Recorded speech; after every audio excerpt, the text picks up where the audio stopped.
welcome to the AEW WrestleDream review. We are the Dadley Boyz of What Culture. I'm Adam Wilborn, joined by Michael Hanford and Michael Cedric to review everything that happened at this weekend's AEW WrestleDream review. We're live on our very own What Culture Wrestling podcast YouTube channel. If you haven't done so already, make sure you subscribe so you can send us questions because we'll be answering them as we go along as well. And as well as this, of course, we are going to be releasing this as an audio podcast, What Culture Wrestling, wherever you get your podcast from as well. But we are a few days removed, Sige, from AEW WrestleDream. What did you make of the show? I thought it was fantastic. Mostly, I should say, I don't want to be the negative guy, but I'm not at the same time, that when people were saying, at least in my replies on X, that this was the show of the year, I was like, well, it's great, but I don't think it hit the heights of Revolution. And I think once I love recency bias. It makes me feel alive. I think a lot of people should display it. It means you've had fun. I think once that subsides, people will realize that Revolution was better. All Out was probably better. And I can't wait to go in depth on this later, retention. This had the best match of the lot, maybe even of the year. Match of the year. Danielson's ZSJ. We'll wait. Bit of retention. Yeah, like three. We talk about the AEW quality bar quite a lot. There was three matches that I've seen different arguments for being match of the year. So that in itself, puts this out there as one of the shows of the year. But I get, as we go through, we'll say, I get where Sidgwick's coming from. We spoke about this over the desks a bit this morning. You can be really high on loads of the individual components of a show, and I think we're about to be, but maybe slightly lower, just slightly lower than consensus on all the excitement after the fact. Like a fabulous first entry into the WrestleDream canon if it's going to become an annual event. As like most of these ones will now. It is, he's already said. You debut in big shows and you want to set them off right, don't you? So this is set the standard very high for next year and the years after WrestleDream. Yeah, indeed. Thanks to everyone in the comments for sending stuff in already. I'll try and get to as many of them as we can whilst we go through this show. But let's start with the 2-on-1 handicap match for the ROH World Tag Team titles. MJF versus The Righteous, being Dutch and Vincent, and MJF delivering on his promise to shove one of them's heads up the other one's arse. I got worked by this. I'm thinking, how's he going to do that? He isn't. He's just going to do a slapstick spot. For what it was, this could not have gone any better. It was... I'm trying to think of an analogy here. Imagine a really technically accomplished guitar solo without any kind of actual music group accompaniment to create this full song. I really appreciated and was kind of in awe of MJF's ability to create this spectacle, this really loud, engaging story. It could have been against anyone, if I'm being brutally honest. I think at this point, with Better Than You, Baby on hiatus, this felt like it was already a debate about, is this kind of stuff beneath the world title? I mean, it's such a money spinner, this act, that of course they're not going to, abandon it. Even though it's on hiatus, we're in this weird sort of, hinterland of whether this is worthy or not, whether at this point there's even any point in doing it. I think that, and I'm going to get it, so I'm trying not to be a goldfish. We are going to get MJF versus JY. It is going to be incredible. We are going to get meaty main event stuff, which has happened, 1 week singles, the other tag. It's been a nice sort of formula to it. But at the same time, I just thought, this isn't so good that I deem it a completely valuable use of MJF's time. I get that, but this was one of the highlights of the night for me, quite honestly. I'm just in awe of what MJF is doing at the moment, and it's great. Obviously, he's probably going to work a little bit less on Dynamite now as he tries to find the compromise between the guy that was working all the time alongside Adam Cole versus the one that wants to work a little bit less as the world champion. So I kind of felt that this was maybe one of the only opportunities on this show, because this story is still the best thing in the company, where you get to see the best of the television product supplanted on this card that was otherwise a series of, in the title of the show, the dream matches. There were other examples. I felt a sense of relief, truthfully, when I was watching it, the way this was agented, that I don't have to worry about the Righteous featuring too prominently in AEW. They're fine, I guess, for Ring of Honor. There are people that love this act. allegedly. There are people that like this style of wrestling, allegedly, you know, that like want it on a mainstream setting like AEW. I don't.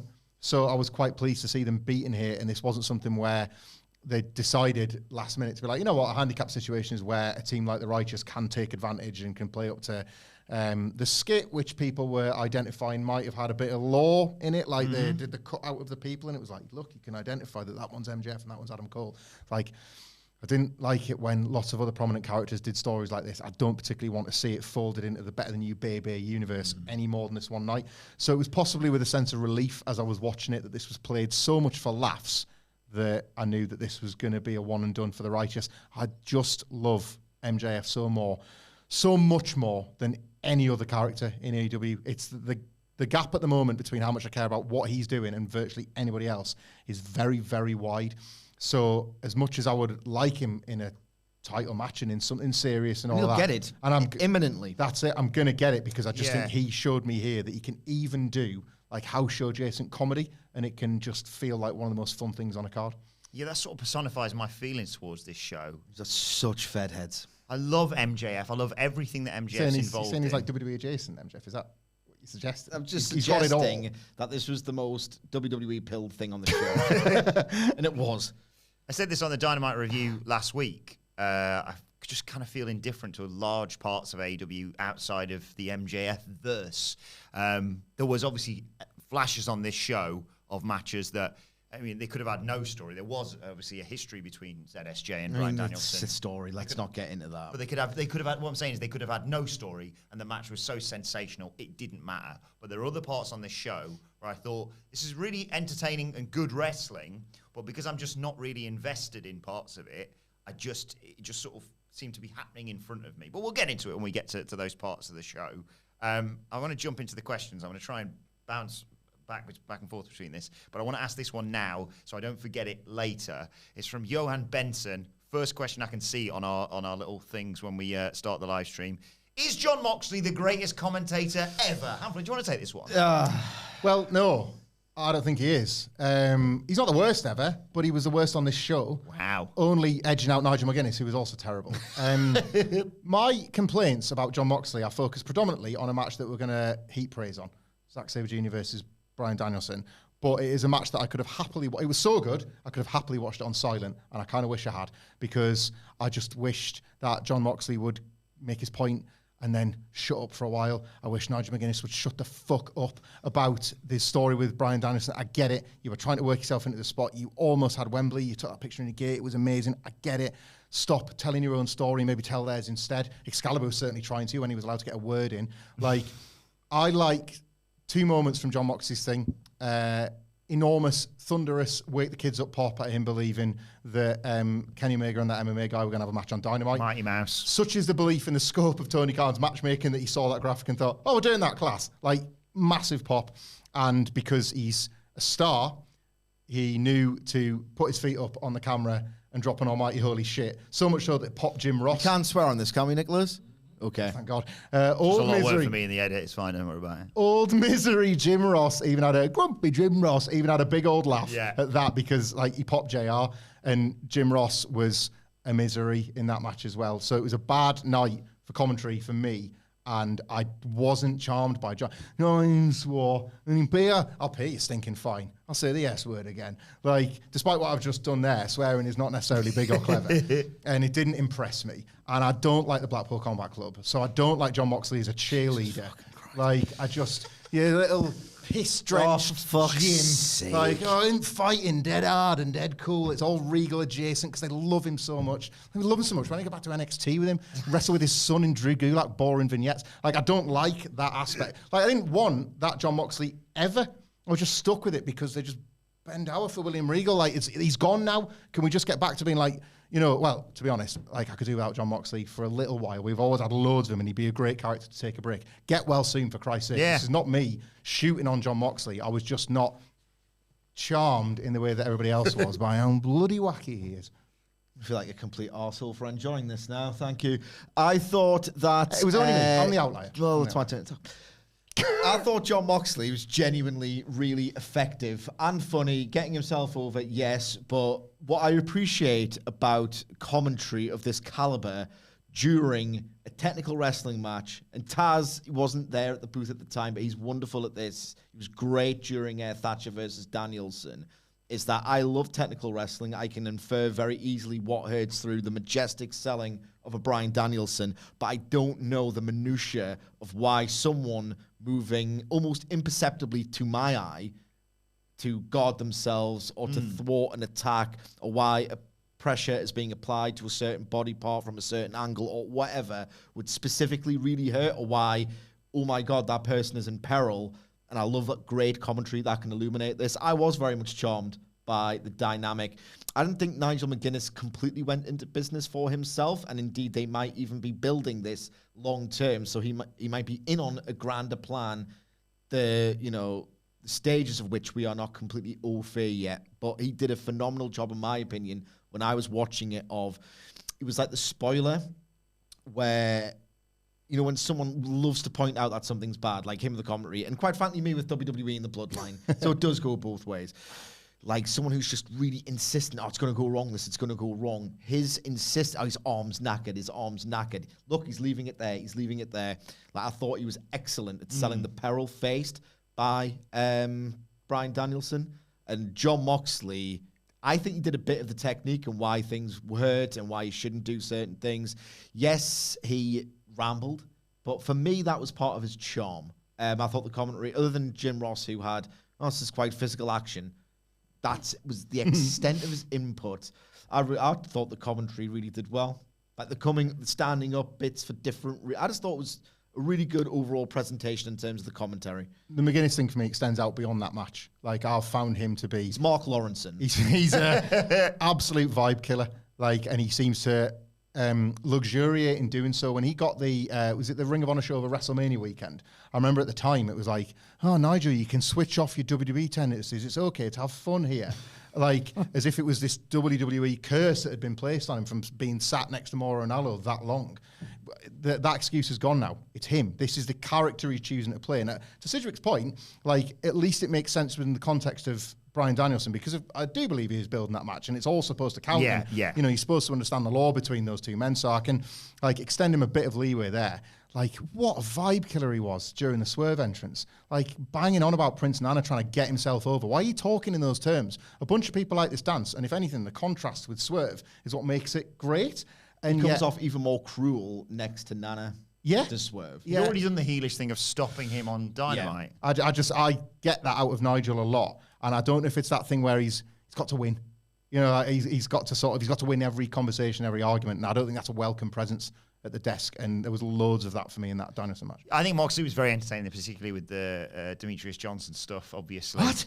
And I just think he maybe needs to, like you say, just maybe let other people, let his commentary breathe a little more, because I think the analysis that he brought in, like you said, Sidge, was really useful. So I suppose generally what we're trying to say is good work, but maybe take on board some advice from other commentators, such as Taz, and maybe he'll have somewhat of a... Oh! Teachable moment! Not a bad person to learn from. Well, NXT Jones over here. Yeah. Can't wait for the brutal takedown of their NXT's commentary tomorrow. No time. Eddie Kingston versus Katsuyori Shibata. Braun versus the man who got his brain removed for the ROH World Championship and the Strong Openweight Championship. I was just so happy for Eddie Kingston with this match. I was just happy watching it without it being a great blow-away match. Again, to put over the commentary, which was really good throughout the night. Excalibur made a great point that really helped this idea that there are so many titles and now so many worthy people holding them that if you are going to put a match on an AEW pay-per-view, we kind of have to beat a champion here.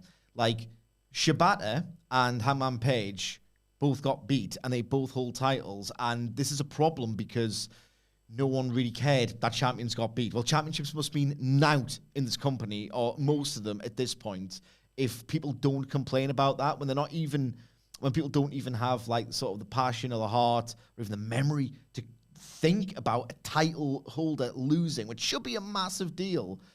The meaningless, beyond meaningless. However, Excalibur did point out, Kingston has exhausted all of his rope breaks. If this was held under pure rules, he would be in deep, deep trouble. I thought, Excalibur, I want to put him over so much. He is incredible what he does.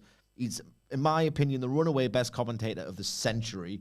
And I think just the little detailed thoughts he puts in to just explain things away or to justify things or just to make everything we're watching better is fantastic.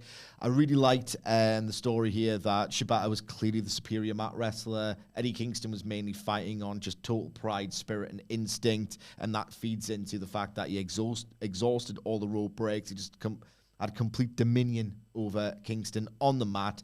But what I love about Shibata is that he's obviously not going to hit as hard. He's obviously not going to go 35 minutes. He's not quite the same, but he's still got that personality.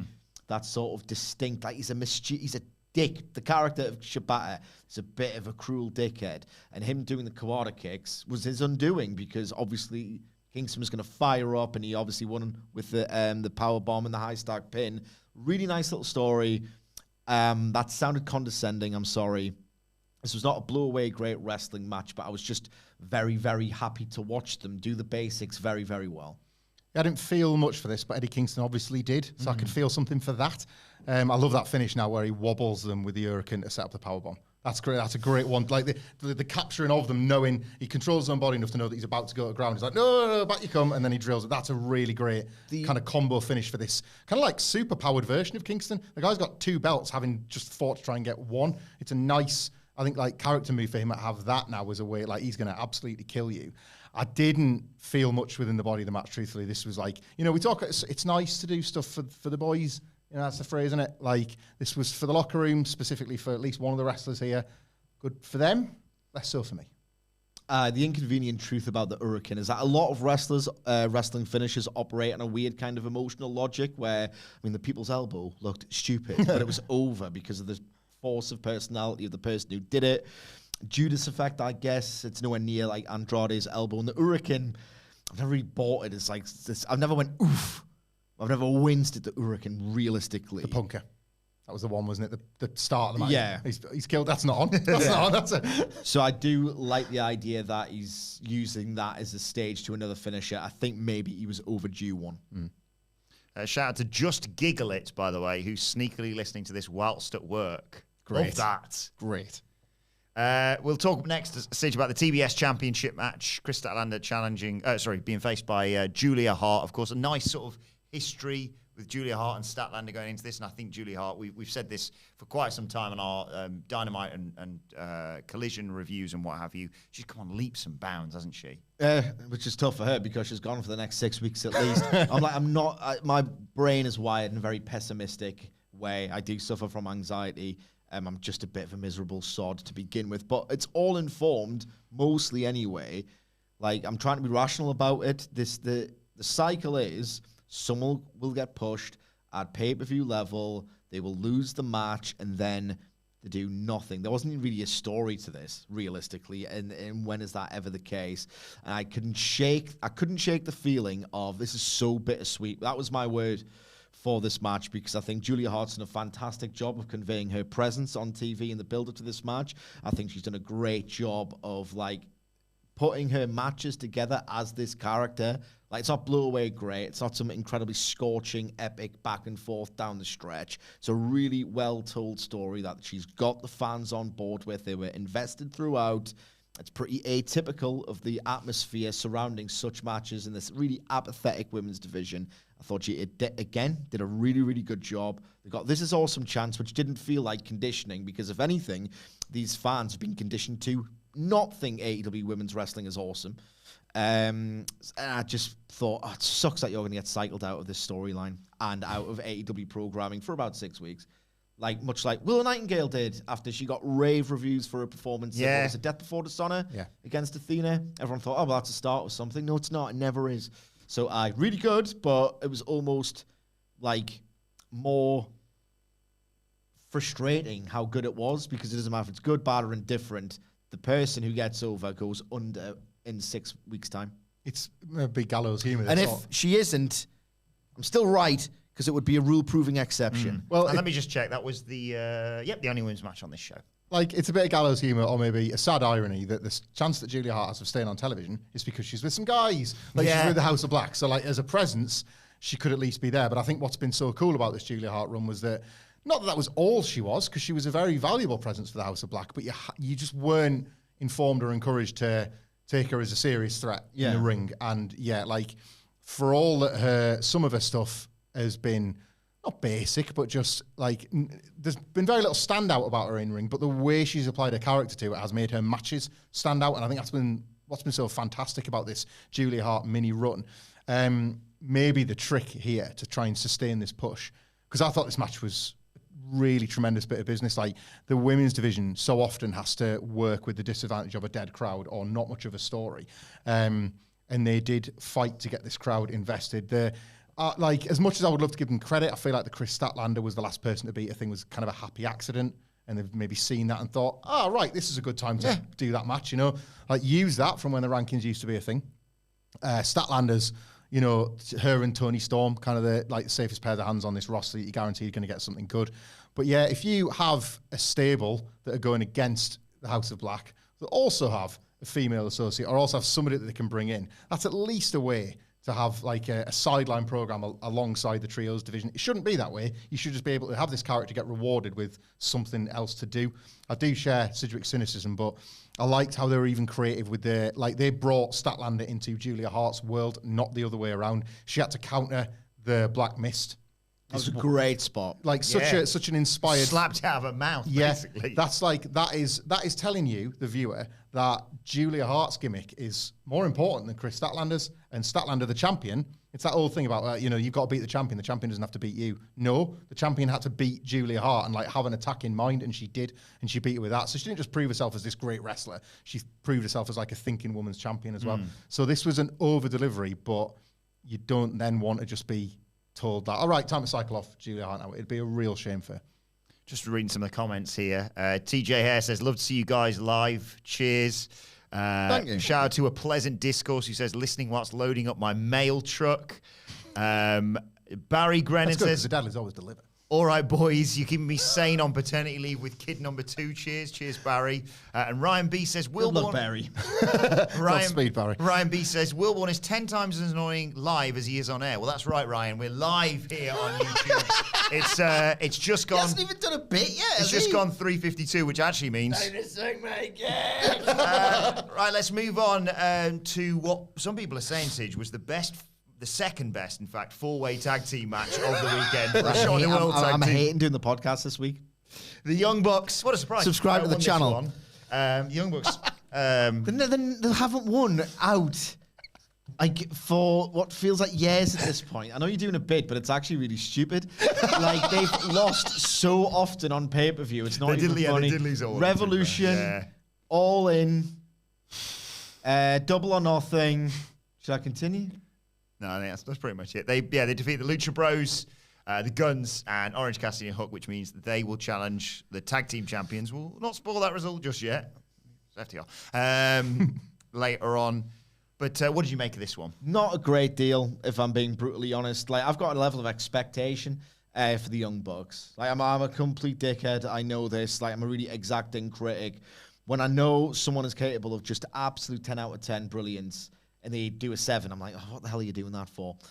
This was good, but the Phoenix thing kind of bummed me out. I later understood that it was basically a way of preserving him ahead of the singles match with Nick Jackson on Wednesday. But the problem with doing that kind of work is that it's all too convincing. Like, even before Phoenix had this latest injury or crop of injuries, he's always had these spells where it's like, oh God, he's banged up and he's missing ring time. So I just thought, all right, okay, well, he's knackered again. That's great. He's holding like the corrupted belt as well. That you think, oh God, 2 in a row, the belt's cursed. Look, I expect from the Young Bucks, particularly when they're working some kind of multi-man scenario, for this just inimitable, giddy head rush where you lose your mind in minute 5, and then you cannot believe what you're seeing in like minute 12. And this was nice and exciting, and a few bits of like wit went throughout. Like the Guns doing the New Age Outlaws bit was really a nice, good, deep cut. So it was an entertaining party match, but my God, like the Young Bucks at their very best are capable of just stupefying me, and I didn't get that rush. I think that's it. This card was set up to have something of everything and maybe be like one of these all-time goated pay-per-views, and everything needs that sort of variation, and here was the party match to be the best version of a Young Bucks party match to ensure that this card did go on to be an all-time great. And that's why the card probably falls short for me, because it wasn't. You know, if like it's WrestleMania 17 had the gimmick battle royal not just for fun and nostalgia, but for a little bit of a purpose. Not only could it quiet the crowd down, but it became this thing that it, like deserved its place on this card with so much variation. I'm not so sure this did deserve its place ultimately, and I thought it did going in. Like I really thought, well, great, this makes absolute sense. There's nothing else on this show like this match, but it kind of, from an in-ring, from an inventiveness point of view, it felt a little bit short. I didn't think it was a particularly good night for Orange Cassidy and Hook, and there is going to be some crosshairs on the booking of Orange Cassidy, like rightly or wrongly.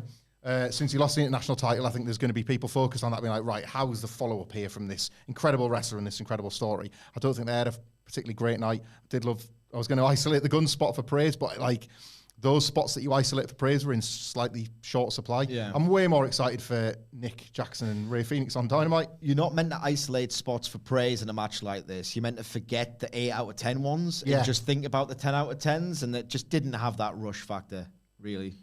And even questions. Right challenges, though. Like, I think about it now. At the time, I was like, oh, that again. But I've really come around to the match that's the outcome of the Young Bucks winning. I think that everybody is feeling that, like, that mutual malaise with the Young Bucks. So well, if you're telling me you're kind of tired of all this, then maybe I'm tired of all of it too. And that's going to potentially inform something great in the FTR feud. Yeah, I think that's the big picture stuff with Young Bucks winning this. Hopefully means what we've been crying out for a long time in terms of a term for the Bucks should be on the card soon enough. CJ Hare says, have the Guns had a better year than the Young Bucks? The fact you're even considering that Well, question not really. Not really. The Guns haven't done anything that could remotely hit the heights of All In or Anarchy in the Arena. They've over-delivered while the Bucks have under-delivered. Both of those statements can be true, but to say the Guns have had a better year than the Young Bucks, not for me. Yeah, the Guns are a growth. There's a different set of standards. They're a growth product right now, whereas Bucks are kind of a stagnant one, but it doesn't take much to reheat them. Like the Guns, the next leap up now that they're in Bullet Club Gold and messing around, that's far bigger than the Young Bucks. Matt Michelson says, I've just rescheduled a meeting on my work calendar to make more time for this podcast. Thank you very much. I'll ask this now, even though it's in a weird order because I might miss it later, Sige. John Oldfield says, do you guys think ZSJ versus Danielson 2 will be at Wrestle Kingdom or All In? We talked about this, and I've got a point to make. Trust me, I'm going to praise this to the hilt. I thought this was a masterpiece. I'm not convinced Wembley is the best venue for this match. It's so intricate. And I'm not saying that they couldn't adapt it and make it a little bit broader, but if the idea is, this match didn't really settle the idea of who's the best technical wrestler because it ended on a pretty brutal strike exchange. It's so, like some of the work is so imperceptible that I think I could watch it a third time. I've already watched it twice. I could already watch it and watch Danielson try and move his right arm to sort of reach out for a limb, but realize, oh, hang on, that's a trap because my arm's knackered. I've spotted at least 2 moments in my second watch of this match. And I think I could watch more and more. Like, this thing will just reveal more of itself to me the deeper I focus on it. It's like an actual work of dense, beautiful art in that respect. All of which is to say that in a stadium, it's hard enough to watch Kenny Omega do a Terminator dive from a certain vantage point without looking at the screen, which is going to make you... You're going to react because you're seeing something amazing, but it's not quite seeing it like from 20, 30 feet away. Yeah. If you're in the back row, or if you're in the upper bowl of Wembley Stadium and you're watching Danielson, for example, try and arch out of a hammerlock and realize, oh, I can't do it with my right arm, you've got no chance whatsoever of seeing that. Yeah. I think the audience that watched this, and it was like 6,000, like, they could tweak it and do a great match in a stadium just to stress that again. The actual minutiae of this match would not play out in a stadium, I don't think. I think it's one of those things that sounds... You can put those things together. Great match in a stadium. That makes it better. Not in this case for me. The Tokyo Dome is a different story again, and it's been great to watch over the years, Zack Sabre Jr.'s Wrestle Kingdom matches, where he kind of catches the audience off guard with a particular reversal. They think they know that he's going to pivot left with an arm, and then he goes right, or he twists a wrist, and you just hear that ripple effect of like going, because apparently I've never been to the AEG, but apparently some of like the positions aren't that great to see everything. So it's almost like a ripple effect where there's people at the back that catch it on the screen a couple of seconds afterwards. So you get this really nice effect of the people that can see gasping and then it carrying right the way at the back. So I think there's evidence to suggest this would go down well in the Tokyo Dome. I get where Sidgwick's coming from, but I think I disagree. Like, I think the Wembley crowd would really like, based on what we had with Will Ospreay this year, enjoying Zack Sabre Jr. as this kind of homecoming of sorts. I didn't think Ospreay was going to be as revered as he was as just an English wrestler. He's doing Germans on the apron. And he went down, but like his entrance alone, you know, he was received. Like, I didn't think he's going to get some I'm sort not of saying like, that Zack Sabre Jr. is not going to be over. I'm not Yeah. saying that at all. I'm saying the style of the match is a bit too intimate for such a huge backdrop. I'd also think if they're the best practitioners of it, I think they'd enjoy tweaking that style. Maybe. To blow it up. As well, like so Zach was saying, like, what was it? Like, Japan's his home away from home and England's his actual home. They're kind of telling you that one or the other feels like the next match. So I think Wrestle Kingdom's the rematch. I don't know where you do the rubber match, but I think Wrestle Kingdom feels like a smart place for the rematch. Danielson's wanted it, hasn't he? You know, he's desperately wanted that New Japan match. So Danielson Okada's got to have another one though. oh yeah, I mean, it doesn't have to. You see it. Swerve Gonna Strickland. put over a bloody NXT. Swerve Strickland faced Hangman Adam Page. Swerve Strickland, heroes welcome back home in Seattle, of course. yeah. Lovely that. Yeah, go on. No, I just I thought thought you could do a recap. his entrance, the dance from Nana, despite the commentary, and yeah, hometown, always good that. Yeah, really, really, really great match. It was genuinely premised on the idea that this is a referendum for, is Swerve a main eventer? And I made this point in Ups and Downs, which you can check out at whatculture.com/WWE. I've come to realize that there are so many 8 out of 10s. There are so many people on that threshold of people talk them up. Are you a main eventer? Are you a headliner? It was Wardlow for much of 2020 and 2021 and 2022. Swerve is the latest to get that hype. We've had it with Perry. We've had it with Guevara. We're having it with Starks. We've had it with Malachi Black. We've had it with Andrade. Like, how good are these people really? There's no shame in being a really strong upper mid-carder, but a lot of these wrestlers are absolutely insistent that they are, you know, him, to use language that, you know, I'm just too old to do. Swerve has put himself explicitly forward in the storyline as that guy, and I personally think he passed that test. It was a lot more deliberate at times, had a lot of run time to burn through. It was really, like, nice to have it in Seattle, to give them, like, you're a promoter. You're meant to fake these things. Give your wrestlers a head start. I thought he handled the pace and the pressure of a big match situation, like, superbly. That's the spot where, and again, AEW's got this tendency. They did it with Darby and Christian as well. When the wrestler's vulnerable because he's being tended to by the medical staff, that's the time to do the move. Christian and Swerve both did it. It's like, you know, when certain people, you tell them a joke and then they tell the joke because they think they came up with it. Is that what the agents do in AEW? It's ridiculous. But I love that spot more in the Swerve's Hangman match where he's being tended to after the bump on the stairs, was it? And he's on the apron. He's like, I'm fucked, basically. And that's when Swerve decides to do that gruesome looking double foot stomp. What I loved about that was, like, it was so in character because Swerve, and this is ambitious, is trying to put himself over as this remorseless psychopath character with no empathy whatsoever. So, of course, when his opponent is, for all intents and purposes, dead, that's when he does a kill shot. Great character work throughout. Great selling. The snap on that bit with he must have clicked his fingers at the perfect time to do the bit with Hangman Page doing his arm. It was just sounded horrible. Like, so much thought went into this. It was paced majestically. A minor classic that on any other night would have probably seemed like a better match than even it was. But then he had ZSJ Danielson. Match of the night for me. Like, I loved it. I think they told the story of Swerve.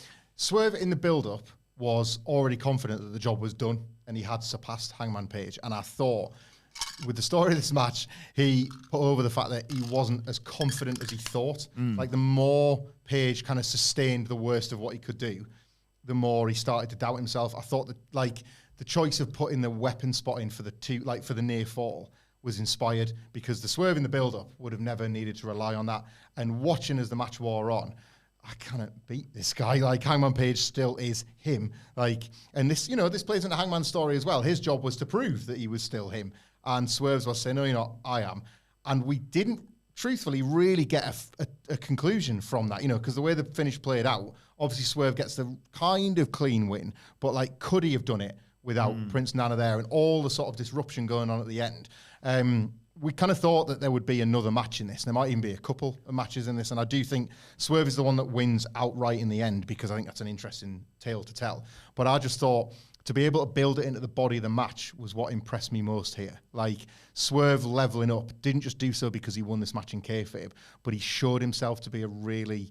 and if there was doubters, I think he showed himself to be a really intelligent worker here. I think he's almost been too spectacular for his own good at times. Like, he is such a popular figure. He's somebody that you love to hear, that if you think back to the reception he got All In, and the fact that he cut a promo to court that reception as well, it's almost like you're a bit afraid of the heat because you know that you get these fantastic reactions, and ultimately the best thing about being a heel as good as you is that long term there's a babyface turn that's going to be even better.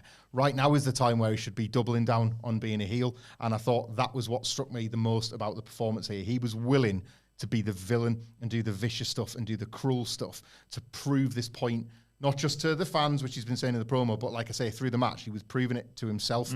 This was the least confident I've seen Swerve as this guy that can do it until he actually found himself doing it. How can I put this guy away? I thought the 2 count, as long as they let it breathe with the buckshot, was super dramatic. Although there was no right to have that much drama when you know that when a wrestler leaves it a while, when Hangman Page went to sell, you know what happens in wrestling. He's going to kick out. I still thought the kick out was mega, mega dramatic. And it was, again, that reminder of, is Swerve on Page's level? And then you got to watch. He probably is. And we're going to see this feud show you that more and more. Love where these characters are at, and love that there was still so much left to do. Then we got Ricky Starks versus Wheeler Yuta. Skip.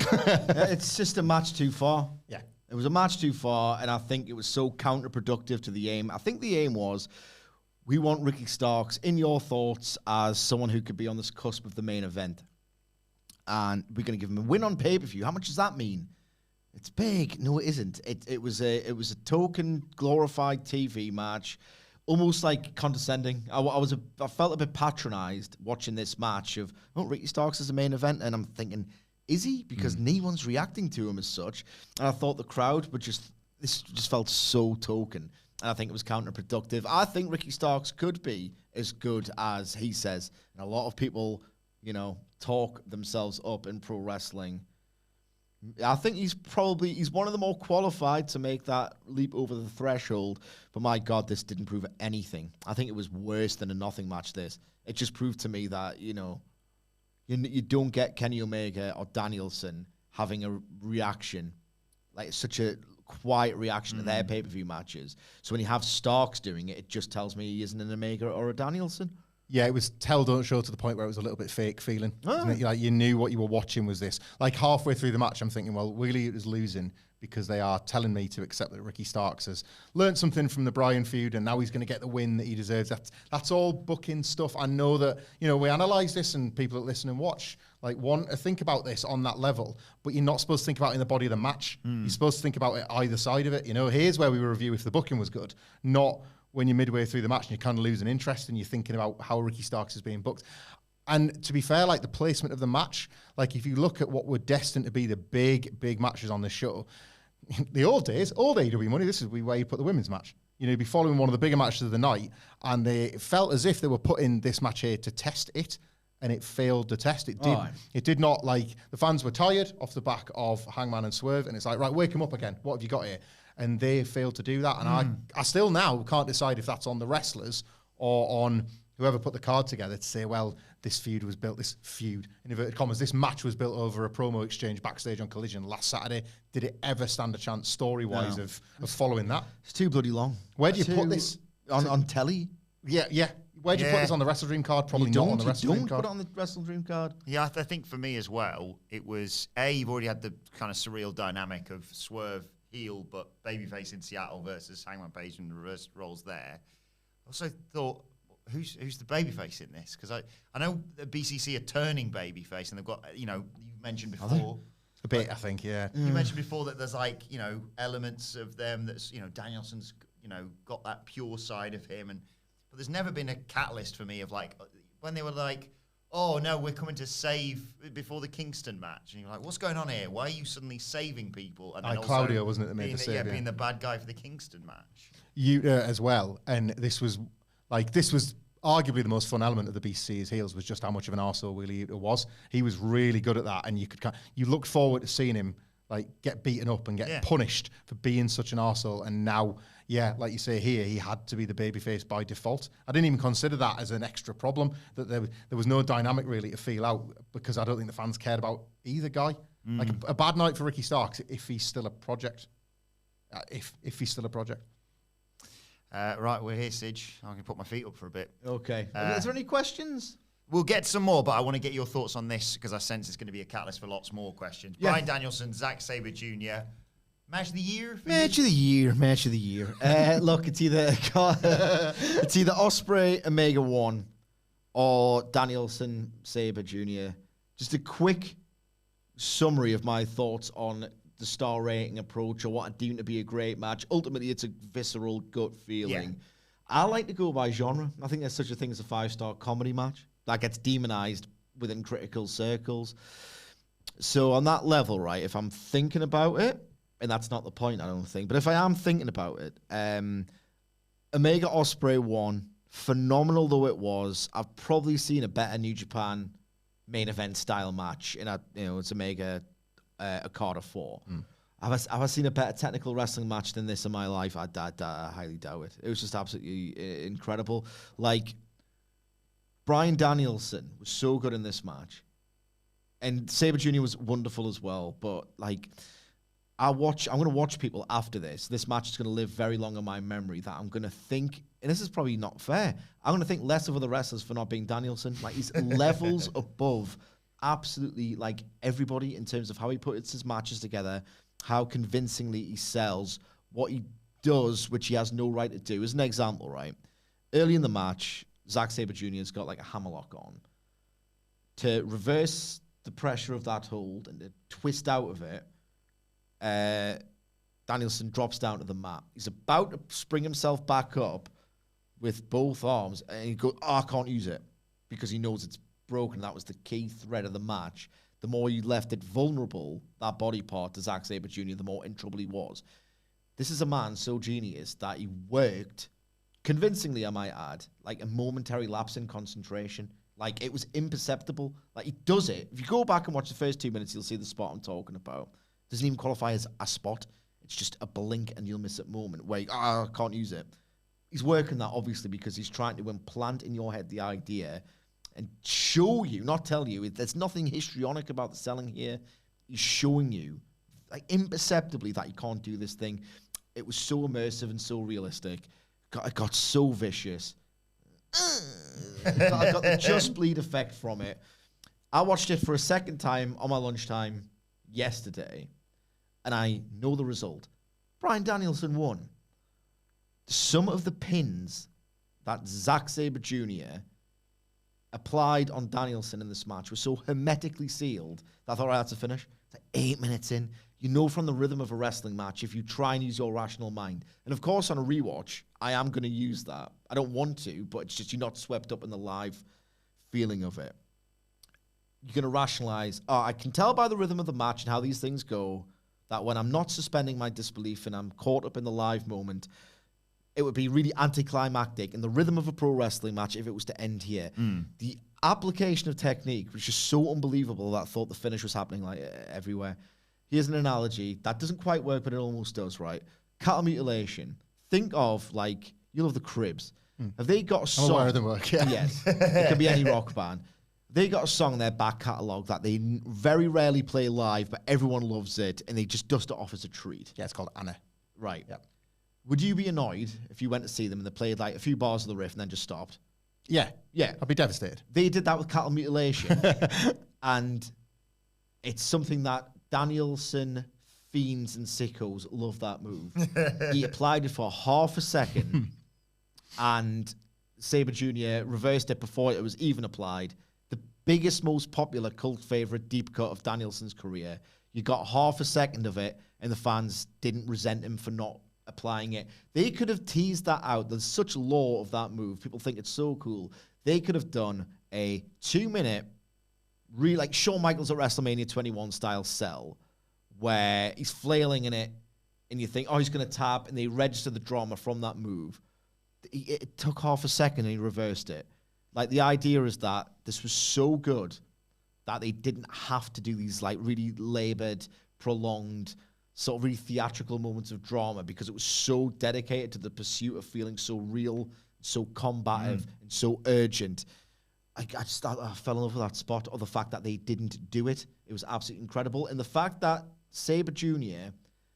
located a way to counter it within less than a second conveyed the story of he has been in his head idly thinking, I could get Danielson at one point, and I'm just going to prepare for him. I'm just going to prepare for him. I need to know how to defeat the Dragon when, in fact, I get my opportunity to do it. It felt like a match that they'd each studied for a span of years, thinking that one day this match will come and I have to be ready to do it.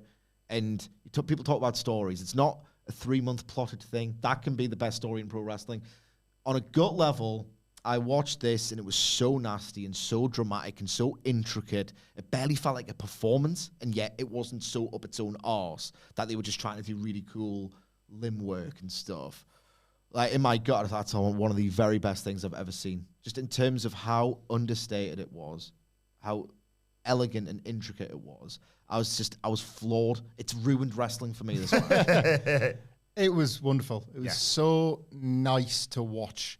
I don't think I enjoyed it as viscerally as Sidge did, but those imperceptible moments, the more I'm reflecting, I haven't watched it twice yet, but I definitely will watch it again this week. And the more it's better the second time. The more I reflect on things, one of my favorite things in my one watch of it was I love this move when Zack Sabre Jr. does it, but Danielson wouldn't allow for it, and Zack Sabre Jr. remembered it. When he does the trapping pinfall and folds back with his arms folded like that, Danielson wouldn't give him it because, don't take the piss out of me, kid. Yeah. Like that, I love that. Like I think he gave him a 1 count on it, and then it was like out of it, and then in the next thing.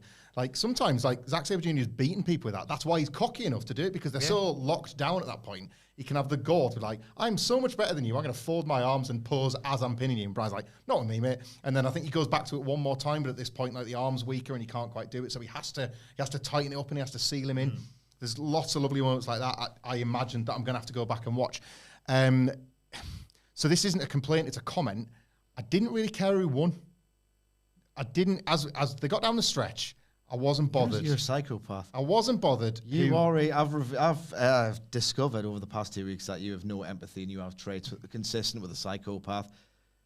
Danielson's arm was hanging off. He was selling it like he was about to get completely broken. And I think as a result of that, like I was probably rooting more for Zack Sabre Jr. That's not true, because I wasn't really rooting for either man. I was just enjoying watching it. I wasn't bothered, as it was clear that we were heading towards the finish. I was like, somebody's going to win, somebody's going to lose. Like I wasn't like thinking of the ramifications of like, oh, like something's got to give here. Like what's it going to mean for Brian to lose this if he can't be the proven best technical wrestler of all time? I was really engaged in the work, and I was liking watching it.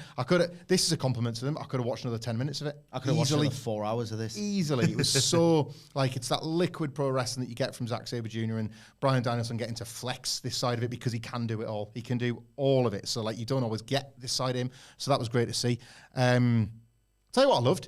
This was intentionally, like, what should be the driest style of pro wrestling, and it was made stunning by two guys in neon gear.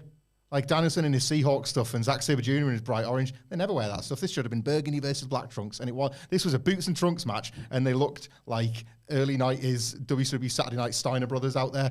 Like, that was weird. And I got a lot of joy out of that because I like wrestling attire. I would watch this again. I didn't love it as much as the Swerve Hangman match. It was lovely. It was just, I was very Lenny in The Simpsons, kind of all the way through, and that was a really nice experience. I did Just Bleed and Just Come. What's Just Come? Kaylee, I'm sorry. Kaylee says, Wilborn asked Sidge about the fundamentals of this match. Great fundamentals. Great fundamentals. I could do some things with you. Those uppercuts on that injured, a little reckless, boy. Make an awful lot of money with a tactical British skinny man. Make a lot of money with a human udon noodle. I hope that Zack Sabre Jr. remembers his ex-password because I want to get on there and have him read all those compliments. People were paying so much compliments to Zack. Get on there, check it out. People love you. A few more Catch questions. on the notifications. More questions to run through. Black Touch says, could you see Swerve versus Starks for a shot at the world title before winter is coming? Ooh. I don't know. You want to be careful with. They're the two projects. They're the two, I would call them threshold wrestlers. Have you got it? Have you got it? Can you be good enough to be Danielson? No. Next question. Can you be good enough where it's like, it's inconceivable that your name would not be in the first 3 big matches of the pay-per-view? Are you that good? Are you Omega? Are you Danielson? Are you MJF? Are you Jericho? I don't think Jericho's there, but he's going to be there. Are you good enough to supplant him? I don't necessarily think putting them two together in the same match is the best idea. Starks is one for me for winter is coming because I think the symmetry is quite nice. Yeah, I like that. Swerve, right? For all that there's more to do with Hangman Page, I think he should try and avoid that. Like, he saw Hangman Page as a stepping stone, and he stepped over him. So this feud isn't over, but I would like them to arrive at the next match organically. Swerve should be done with it, and it should be Hangman Page that has to get that match and prove himself all over again. So I'd love it if they did actually position Swerve against somebody else, if only to buy you, say, like, get to Revolution, maybe before they have the next match, because almost he can flip it and say, well, now, Page, you've got to work back up to me. And that's how you get back there. They could absolutely just reheat this on Dynamite, but I sort of hope they don't. I'd be worried about the story as well. Like, I've believed it was Swerve because they've put the onus on Page as a character lacking motivation, not on Tony Khan as a booker lacking focus.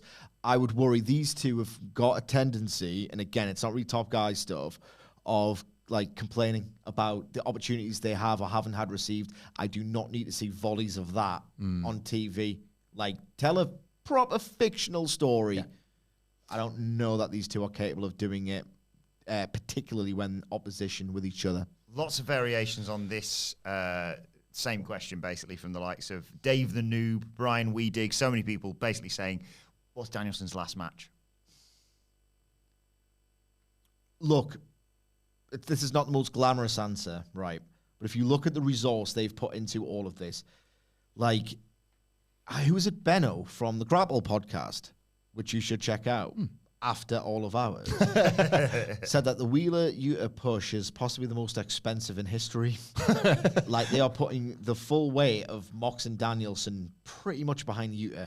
They haven't gone since 2020 with Mox as the top guy. They've never really done that with Danielson. Bryan Danielson, he's like the best of all time, not named Omega. They've never put him over as the absolute mountain you have to scale to be at the top of AEW, because he is at the top. A lot of this has gone into Wheeler Utah. And maybe the best way of really just trying to see if it was worth the investment is having Utah go over him after, like, within a calendar year. I know it's not glamorous. I know it's not necessarily a dream match. I know that for me, I think Wheeler Utah's got all the talent in the world. Has he justified that loss to Mox, that vehicle that's been strapped to him? I would say no.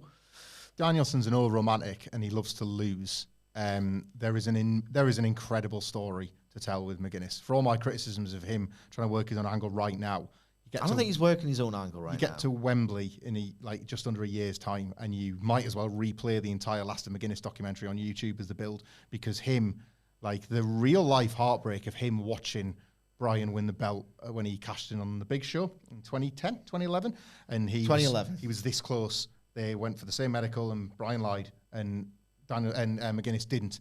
And look at our different paths. It's like, so you know what I'm going to do? Such a great story. It's an amazing story. It's a story. So what I'm going to do is retire you, and this is how I get my revenge. This is how I finally get my pound of flesh all these years later. You know they want to do it. There's ROH law out the ass. If you're going to do gross headbutt stuff, at least do it when you're heading out anyway. Just don't do it. Just tease it. I don't need it, but people will want it. Sickos want it. But, like, there is an incredible story to tell there that will, at first, scare people. Like, but it happened in Ring of Honor decades ago. You know, like, but you can get people caught up to speed very, very quickly. Fuck those people. and you know what, McGuinness, that gear picture, he got himself into shape for a reason. And unfortunately, we were at the press conference in Vegas when Stephanie Chase maybe asked about Danielson and McGuinness, and he kind of buried him.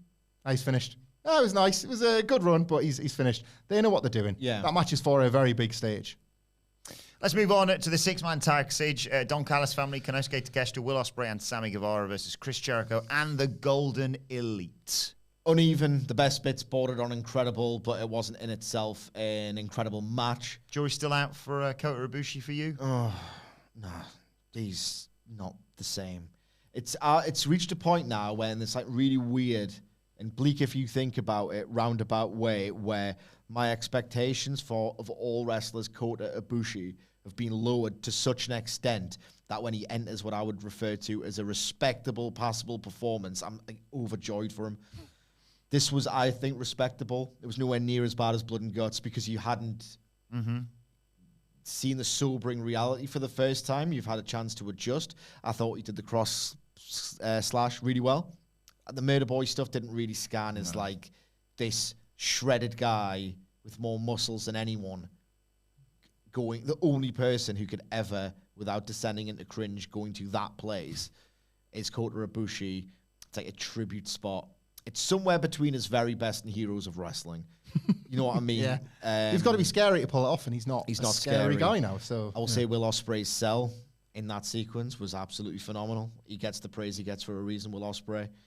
It's kind of like Roger Federer, Djokovic changing of the guard. Where it's like, oh, not him. Yeah. Like, he's really good, but like he can't have that many more 5-star matches than Kenny. The shooting star press from Sammy to, like, God bless Kenny Omega. He doesn't go, Yeah. I'm going to catch you. He's just like, right, here's my full body. Just takes It's it. called, these moves are called presses. Yeah. Press yourself onto me and I'll just do a flat back because I'm a lunatic. The one-winged angel, Hurricane Rana reversal over the ropes to do the Sky Twister press made me want that singles match again. More than anything Omega and Takeshita did, which is possibly not great. Storytelling. Yeah, very, very, very good. Greatness eluded it, as it did the next match.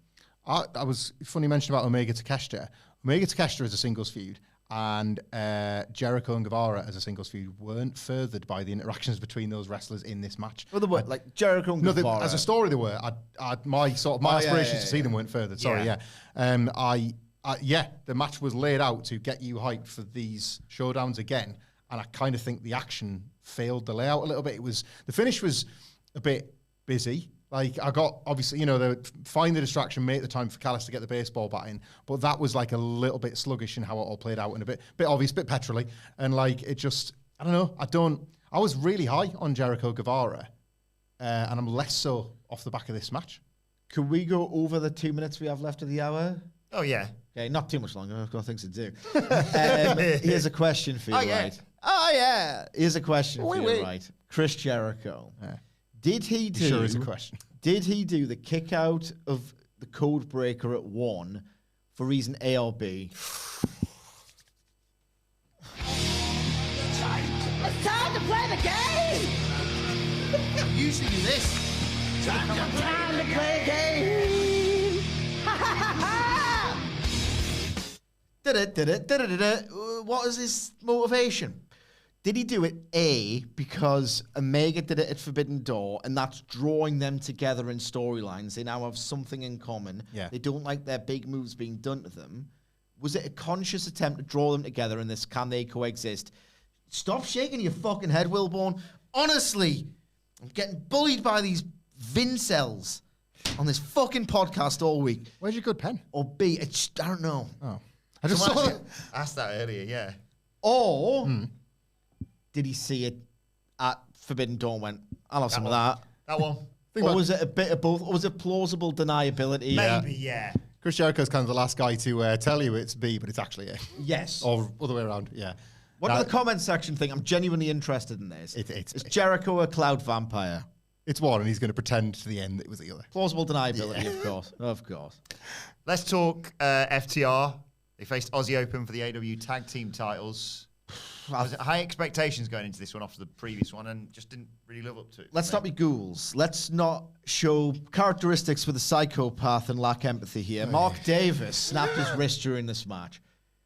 But it wasn't so great that when something obviously had gone awry, it was like, oh no, they were really doing something special. A weird parallel between Danielson and Okada in that respect. Ultimately, I can't really critique it, you know what I mean, in good faith or with a conscience, because someone got significantly injured, gutted it out. But I think even if that injury hadn't happened, I don't think as a conceptual match layout, this was particularly great. I don't think this was, even if this was not in that backdrop of an exhausted crowd and the injury hadn't happened, I don't think ideas-wise this was particularly so hot that it would have stood out as a classic match in the most favorable circumstances. We saw the match at All In between the Bucks and FTR, mostly fantastic. A lot of finisher theft happened in there. And the idea is that these teams have this really begrudging respect that they kind of have to do. And I really like that story beat here. FTR kind of, like hacks, do it in every single match. Every single big match they do. You're not going to believe it. Guess what? If you do our finish, the punters will lose their minds. It's like, well, that because it happens in every single match. They don't care about star ratings, though. That's the good thing about them. But you know what I mean? It's like, a month removed from All In, where you really laid that one on thick. It's like, who's your legacy feud with? I understand you want to build your legacy, because I get told that every week. I ain't no builder.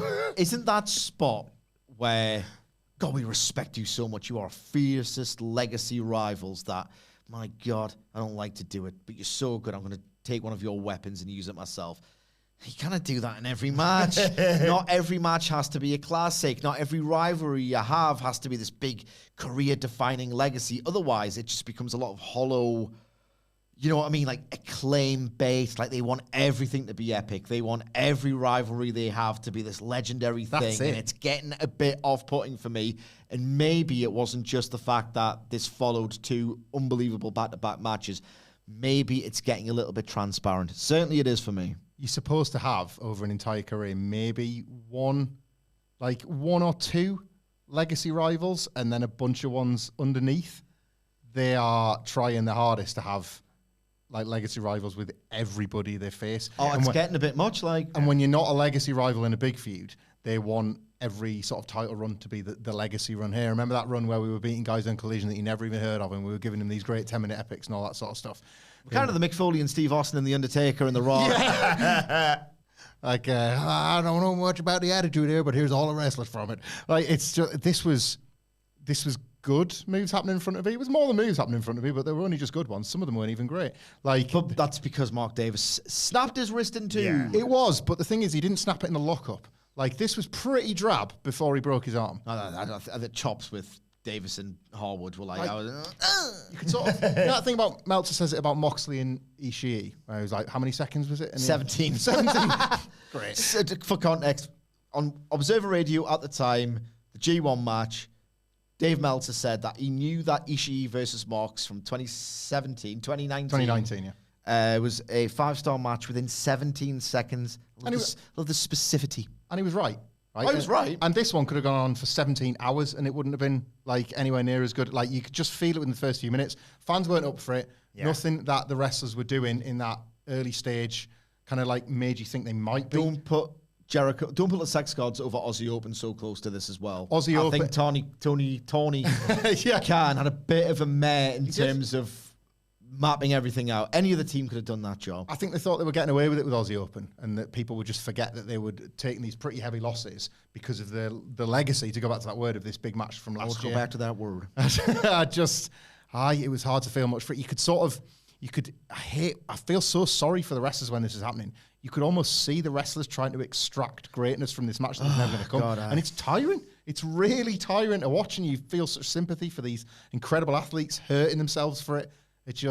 We were talking about the shatter machine that must have been so difficult to execute with a broken arm. It didn't look very good. And they replayed it. It's what are you doing? Yeah. Hide this stuff. Finish looked awesome, though. Yeah. Kyle Fletcher took that bump like a champ. The votes are in, and Chris Jericho's a cloud vampire. Bachelor and BS writes, Jericho was actually one of the first to do 1 second kickouts and big finishes. And Just Dowell asks, and I feel like you should probably take this one, Sige. Do you think Dax plays Bones? I play Bones. Play Bones. That's how I got the dead man's respect. I got everyone's respect. Kind of A last legacy demands respect. Both my favorite domino is the double one. Why? Because that one's me and that one's Cash. Those young bucks, double sixes, too many dots. If you ask me. Dot fest. Dot monkeys. Right, let's get. They're so stupid. FTR, more like BSK. That's the era we belong. Hey. 3 letters. Vibing with you. I want to take you to wrestler's court. The verdict is innocent. You have my respect. But they hate the Road Dogg, so you know, people. Yeah, So I do. that's He doesn't. Main event time. I don't think, hey, Dad, man, what you make of FTR? I don't think much of Dax, but I like something about what I heard about Cash lately. Got any knives as well, kid? Use more guys like you in the locker rooms these days. I prefer Jack.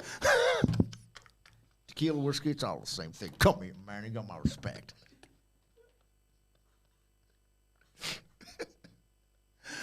That guy, you take a firearm or a beach. Good choice. Some sharks are coming for your wife to protect your goddamn family. Give that shit the shatter machine.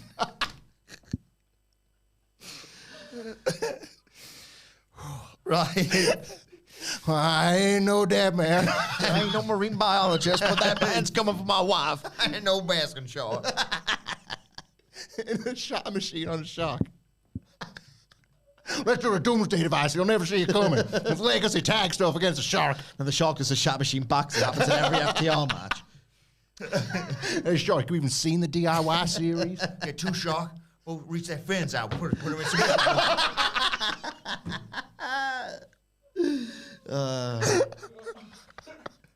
Right, let's get to the main event. Yeah, I've got to go home soon. I feel a bit bad for Darby Allin. Not only did he lose this match, not only was he betrayed by his mate, but not only did he shatter his back with some preposterous spots on the stairs, but it's all forgotten about because everyone's talking about the arrival of Adam Copeland.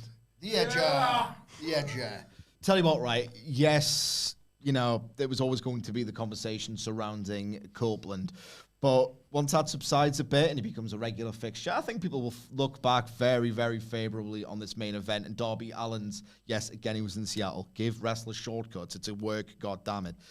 A worthy pay-per-view headliner for me. I love the story here. Didn't see it coming either, and I should have. Christian, the hypocritical arsehole, had buried Darby Allin in the build as the garbage wrestler. He then gets out-wrestled by Darby Allin with a really, really clever bit of babyface, being smart with a turtleneck. Then Christian goes, okay, I'll just garbage wrestle you then. And then just like cheat and be a dick and all the rest of it. Like, what a hypocritical dickhead. It was absolutely wonderfully sort of done in the body of the match. There's a spot that I thought was so good. Not just the technical execution and the timing, but how it serves the story where Christian goes for the spear, just bulldog reversal. It's like he's literally not just out wrestling you, which you said he couldn't do. He just made you a bitch. So good. The bumps are going to overshadow it as well. Like, that's one of the most demented / idiotic / brilliant things I've ever seen. I'm surprised it's taken this long for something to go that awry. Apparently he does have, rumored injury stemming from the match. I just thought the match deserved a little bit of analysis before we talk about that edger, because I thought it was really, really well put together. And Christian, he's just such a smart wrestler. Like, really, like sometimes I watch him and I think he's such a knob, and I think that's your job. And that is your job. It's I think it's testament to where Christian is at this point as well, that although it's really hard to escape the reality of why this was main eventing. Like, I think Christian did such a good job that you could buy Darby Allin as having his first main event, and the TNT title somehow being all the marbles. You know, the world title wasn't on the line. This got to take its place, and Christian wrestled in such a way that you bought this, and you know where it's last because Edge is here. They're not going to debut him in the mid-card. It's really hard to escape that feeling, and yet in the body of the match, they did it. They achieved that. I didn't love, like, if I'm going to nitpick, I didn't love like repeating the spot, but I do understand why that spot particularly needed to be repeated. Like, the the side angle on from the Darby Allin bump into the stairs was just disgusting. There's one of the mental images from the show that's going to stick with me, and as powerful as that was. So it's and it was in a main event for a title. They say make them worth it, and that was absolutely worth it. I think I should have predicted. I was kind of kicking myself that I didn't predict pinfall win, count out win for the 1-1. When you watch it play, of course, that's going to be how we're going to get to the deciding fall. And for a very Russo-esque pivot the hips attitude era turn that we could all have seen coming, I thought it was really effective nonetheless. The crowd really came up for Nick Wayne. Yeah. Had they not been watching the show? I kind of loved it. And Nick Wayne's contact, the connection of the shot was really vicious. Putting his mum there. Yeah. You think he's not going to turn in front of his mum. I thought they did a good job to kind of walk you away from what had felt sort of obvious. Yeah. Fun obvious. You want to see this. Oh, no, he's not going to go with him, is he? But I thought they did a really effective job of something that was very pro wrestling. Puts over as well in retrospect the finish of the Darby Nick Wayne match where he's just stomping on his head. Yeah. It's don't be cruel, because if you're all cruel, he's going to go with the winner, and he did. So mine is Jeff Jarrett take a guitar shot to the head. What's the wrestling move you want to take? We've talked about this before. There's wrestling moves you would actually I want to take a table bump. Table bump, right? A new one for me. Everyone's going to think I'm a dick, but a table bump. The Christian spear onto the lovely folded over padding. The referee got to land on that nice big cushioned bit of canvas. It looked really soft what he was landing on. Another thing, Christian has got an incredible wrestling IQ. I've seen people cut up the ring, and it takes ages, and it's really distracting. Doing that as you're is Darby Allin okay? It's really, in terms of timing, how to do that spot was excellent. Hiding in plain sight. Indeed. Jeff Raidmaker, we'll get to the Edger in a second. He's the pitch black guy, and the Mountain Dew guy. Legend, Jeff. Thank you, Jeff. Is Christian doing the best work of his career right now? Yes, by some distance. And if so, is it because he's been given the freedom that WWE doesn't allow, or because he needs to get this age to find his peak? A bit of both. Let's blame WWE for it. No, I'm kidding. He's, again, the value of having someone that clever and that, experienced is that you're going to get work of this caliber. He's always been up there for me, He's always been great. He's always found ways to get over in WWE as well. People forget that Christian was there when they were vaguely competent. Yeah.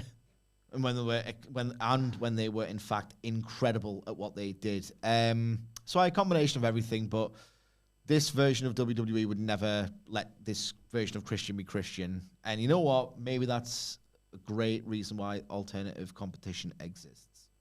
Axel Plays, nice segue this, said, I had the same feeling when Edge came out as when Cole and Danielson arrived. People love the Edge here. I'm not just saying this now that he's in AEW, right? I'm not. Because if you listen to the podcast for the past 3 years, and thank you, all of you who did, I buried the guy and I was cringed at a lot of what he did. Because I can be objective at times. I have said that when we were at the Clash at the Castle, that Edge pop didn't dwarf, but I think it was louder than it was for Danielson at WrestleMania 30 when I went to New Orleans. I remember you saying, it was it's probably the loudest other than Wembley, the loudest wrestling reaction I've ever heard in the flesh.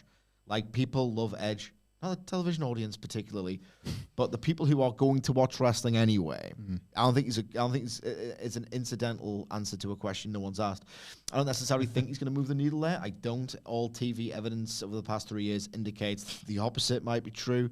The people who are going to watch it anyway, they adore Edge. They just adore him. I want him to be funny again, and I think he will. There's a generation of wrestling fans that loved Edge for the Attitude Era peak with Christian, but also tell those who need to know that I'm going to be a little bit later than usual. Of a certain age, were kind of relying on Edge to be the antithesis of John Cena, who they were sick of, and if they were if they were in their formative years watching Edge, he was so much cooler and so much funnier than John Cena, than babyface Dave Bautista, than Triple H, than the Randy Orton, Jesus Christ. Then Rated RKO was good because of him, not because of Randy Orton slapping on a headlock.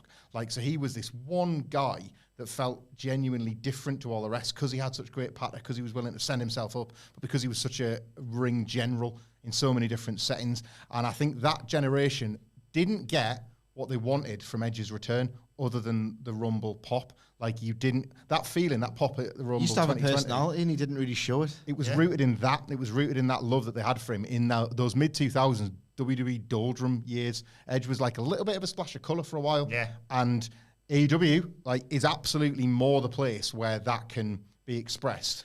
than WWE. I think Definitely. it'll take him a while to realise that. Same with Christian. It's pretty Yeah. boring at the start, quite frankly. Yeah. And now look at him. I thought the video package was dumb. Quite honestly, like it didn't connect with me. Did the stadium happen to be there, or was it an effect? Was it trying to symbolise I'm going away from WWE? Because it's like, well, that looks massive. Stadium erupting in fireworks. Why are you driving past that? Yeah, and the setting of it, like the waiting around for Edge stuff was odd. Sting had basically made the save and completed the save. I am the ultimate. Don't even have your entrance music. If you're Stone Cold, are you allowed to do that? It's a debut. Yeah, no, I'm fine. aye, like it was a bit cheesy, but Edge is a bit cheesy as well, so he'll like that. Before we finish up here, So I did it. Sidge, we were watching this earlier. It's been sent in by Jose Palomares at the Ho11 on Twitter. He often helps with the Data. thank you for our ladies' night section of Dynamite previews and reviews. Christian versus Brian Alvarez, the media scrum burial. Thoughts? Like I tell you what, with Christian, he's just so good at what he does as a heel. Even if, it was the real life personality amplified. Like I just thought it was so cruel. Yeah, And like, oh God, like I felt awkward watching it. And it's like, oh, that's what you meant to me. I meant to think you're a dick. And he just came off as the biggest dick in the planet. But fine. yeah. I like Brian Alvarez though. I think you're he's a gonna do- very funny bloke. In character stuff in press conferences, that's another podcast, isn't it? But if you're going to do that, at least make it effective and make it funny. And Probably this- not this the was that. most memorable moment at a AEW press conference. Though. If I had to, More things spring to mind for me personally. I think you ask a question once. Yeah, I asked MJF if there was anyone in particular he wanted to face at Forbidden Door, but before I even got the question out, he said, One of the only professional wrestling podcasts that's actually worth a So he did, yeah. I forgot about that. yeah. Just to very quickly, Dave the Noob and TM, thank you for this. Apparently, the stadium was real. Darby said at the media scrum it was a complete coincidence. The local team won a game that night. Right, because I thought, because I'm pretentious, that it was a symbolic way of saying, leaving the big time behind to come to... Don't need all that pyro. Yeah. Razzmatazz. Yeah, which may look like, well, what does that think of AEW? Yeah. But I'm completely wrong. So that's fine. Right, well, this has been the AEW WrestleDream review. Do let us know your thoughts in the YouTube comment section or on at What Culture WWE, where actually they can follow all three of us. You can follow Michael Hamflet at Michael Hamflet. You can follow Michael Sidgwick at M. Sidgwick, I thought you were going to do the camera. Look like you're right. Yeah. follow Michael Sidgwick at M. Sidgwick. You can follow me at Adam Wilborn. Follow us all at What Culture WWE. Thank you to everyone who's joined us today in the comment section. If you haven't done so already, make sure you subscribe to What Culture Wrestling Podcast on YouTube. More like this. I should point out as well, put this date in your diary. Well, put this one in first. Tuesday, October the 10th. That's a week today. Where we'll be doing the first live Raw review on the channel. The launch. We're launching it. Daily video podcast. Still be coming out as audio podcast as well, but Monday we'll be doing a Q&A, Tuesday Raw review, Wednesday NXT review, Thursday Dynamite review, and Friday Wrestle Culture. And do join us for What Culture Wrestling Podcast Live, our live show that is coming your way Tuesday, November 21st. Ticket information will be announced very soon, so make sure you subscribe to the channel. Follow us all on social media to hear more about that. Not Instagram. As and when that information comes out. But once again, thank you to everyone for joining us. My thanks to the Dadley Boyz. Thanks to our lovely producer, Adam Nicholas. Thank you for joining us. And we will see you soon.